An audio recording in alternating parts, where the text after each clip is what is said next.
Welcome to the Genius Factory. Enjoy the video. In this video, I will explain how to connect front panel. First, locate the small pin headers on your motherboard, usually in the bottom right corner. These are where your case's front panel wires will attach. Always refer to your motherboard's manual for the exact pinout diagram, as layouts can vary.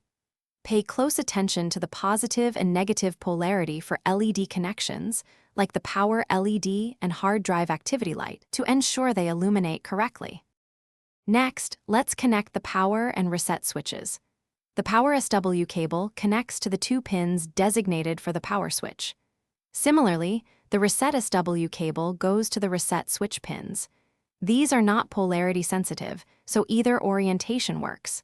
However, double-check that they are firmly seated to ensure your power and reset buttons function reliably when you need them.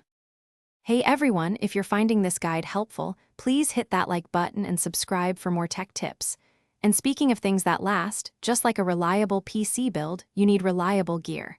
Quick recommendation: life's too short for cheap socks.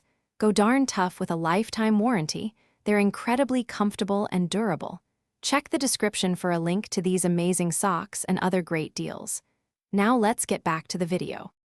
Now for your USB and audio connections. Your case will have cables for USB 2, 0, and USB 3. 0, which plug into their specific headers on the motherboard.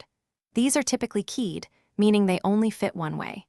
The HD audio cable connects to the dedicated audio header, usually found near the bottom left of the motherboard.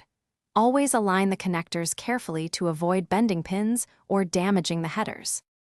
Thanks for watching. If you found this helpful, don't forget to like and subscribe.